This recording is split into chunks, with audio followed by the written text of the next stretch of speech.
wabarakatuh. Perkenalkan, nama saya Sernila dari STM Negeri, jurusan Tarbiyah dan Keguruan Prodi Pendidikan Agama Islam semester 3. Nah, video ini saya buat untuk memenuhi tugas ulangan tengah semester mata kuliah Sejarah Peradaban Islam, dosen pengampu Pak Iqbal S.Hum MH. Adapun materi yang akan saya sampaikan sebagai berikut. Kata sejarah berasal dari bahasa Arab yaitu syajaratun yang berarti pohon kehidupan. Kata syajaratun menggambarkan silsilah yang mengacu pada asal-usul sesuatu, seperti pohon yang tumbuh dan berkembang dari akar yang dalam. Sejarah suku bangsa atau peradaban berkembang dari peristiwa-peristiwa masa lalu yang berakar kuat.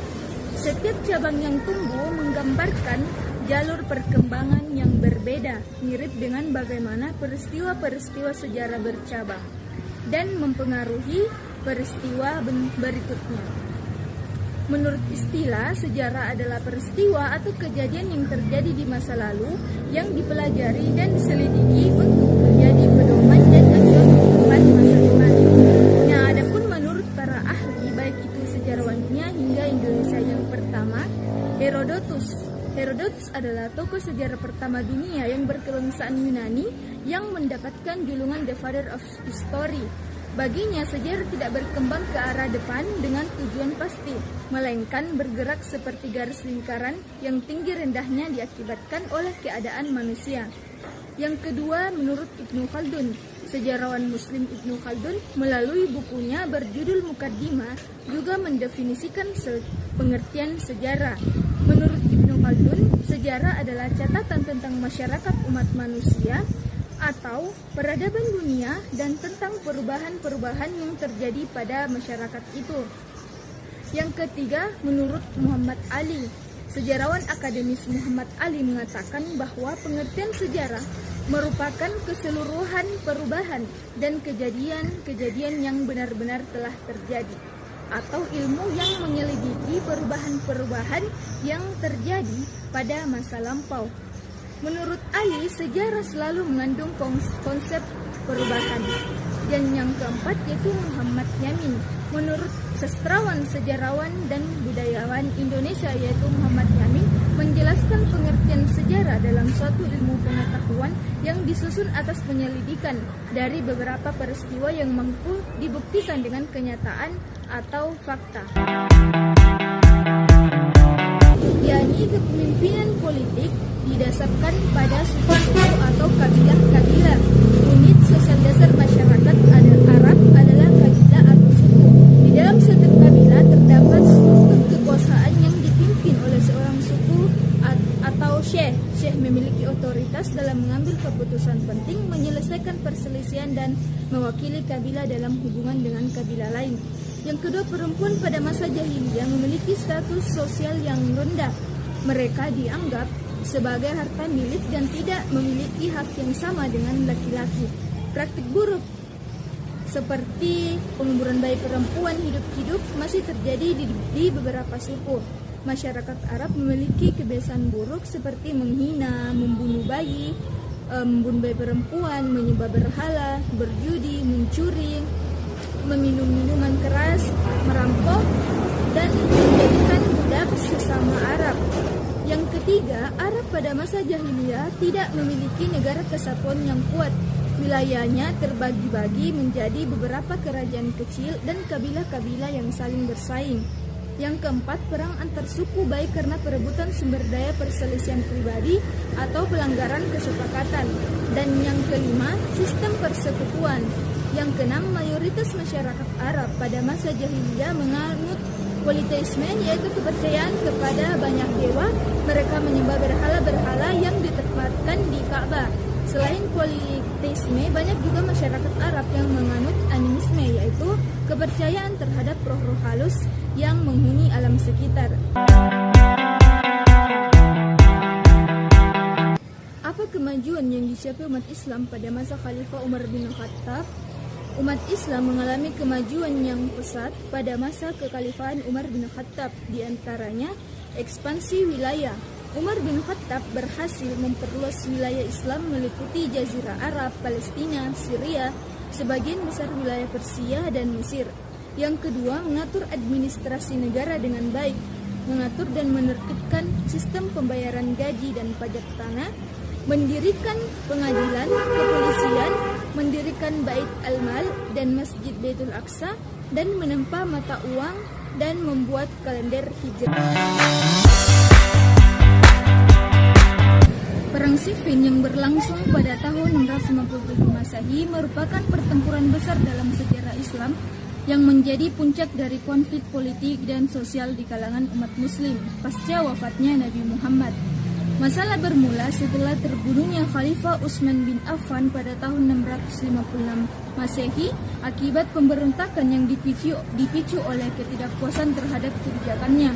Selama masa pemerintahannya, Utsman dituduh melakukan nepotisme dengan mengangkat kerabatnya dari Bani Umayyah pada posisi penting, serta dianggap gagal mengatasi kesenjangan sosial yang berkembang di kalangan umat muslim. Setelah kematian Utsman, Ali bin Abi Thalib diangkat menjadi khalifah keempat.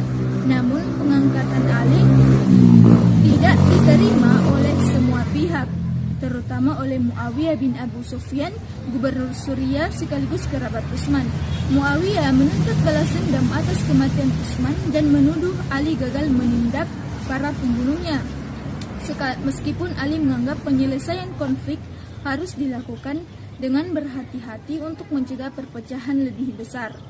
Perselisihan ini tidak hanya bersifat politik, tetapi juga mencerminkan dinamika sosial yang kuat di dalam masyarakat Arab saat itu. Ali berasal dari Bani Hashim, sementara Utsman dan Muawiyah berasal dari Bani Umayyah. Persaingan antara kedua klan ini menambah ketegangan setelah menghadapi tantangan dari Aisyah, Talhah, dan Zubair dalam Perang Jamal. Ali mengalihkan perhatian kepada Muawiyah yang terus menolak membaiatnya sebagai khalifah. Muawiyah memanfaatkan pembunuhan Utsman sebagai alasan moral dan politik untuk menentang kepemimpinan Ali serta memperkuat posisinya dengan dukungan dari masyarakat Suriah. Ketegangan ini memuncak dalam pertempuran terbuka di Siffin dekat sungai Eurat di wilayah yang sekarang masuk Suriah. Perang berlangsung selama beberapa bulan dan berakhir dengan keputusan untuk melakukan arbitrase atau tahkim setelah pasukan Muawiyah mengangkat mushaf Al-Quran di ujung tombak sebagai tanda permintaan damai. Keputusan untuk melakukan arbitrase menjadi titik balik yang signifikan. Sebagai pendukung Ali, merasa bahwa tahkim adalah jebakan politik yang melemahkan posisi mereka, sehingga menimbulkan perpecahan internal. Kelompok yang tidak setuju dengan tahkim ini kemudian dikenal sebagai Khawarij yang menjadi ancaman baru bagi Ali. Perang Siffin tidak hanya memperparah perpecahan di kalangan umat Islam, tetapi juga menjadi bagian dari fitnah besar atau fitnah kubra yang melibatkan konflik ideologi, politik, dan militer. Dampaknya berlanjut hingga pembentukan berbagai sekte dalam Islam, termasuk awal mula perbedaan antara Sunni dan Syiah, serta mencerminkan tantangan berat yang dihadapi umat Islam dalam menjaga persatuan setelah wafatnya Nabi Muhammad SAW. Perbedaan kebijakan politik antara dinasti Umayyah di Damaskus dan dinasti Abbasiyah di Baghdad terletak pada pendekatan mereka terhadap kekuasaan, administrasi, dan masyarakat.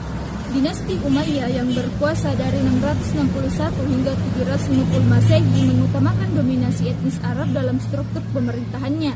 Sistem mereka cenderung eksklusif di mana hanya kelompok Arab yang memegang kendali politik, sementara kelompok non-Arab atau Mawali seringkali dipandang sebagai warga kelas 2. Pemerintah Umayyah bersifat sentralistik dengan Damaskus sebagai pusat kekuasaan dan fokus utamanya adalah pada ekspansi wilayah kekhalifahan, termasuk ke Spanyol, Afrika Utara, dan Asia Tengah. Kebijakan politik mereka cenderung bersifat pragmatis, lebih menekankan stabilitas kekuasaan daripada penegakan hukum Islam yang ketat. Sebaliknya, dinasti Abbasiyah yang berkuasa mulai tahun 750 Masehi mengadopsi kebijakan yang lebih inklusif dan birokratis. Berbeda dengan Umayyah, Abbasiyah memberikan perhatian besar pada integrasi non-Arab, terutama kaum Persia, ke dalam sistem pemerintahan.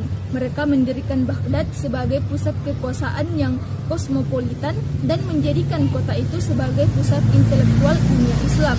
Abbasiyah juga mendukung peran ulama dan hukum Islam sebagai bagian dari legitimasi kekuasaan mereka yang berbeda dari pendekatan Umayyah yang lebih sekuler dalam pemerintahan.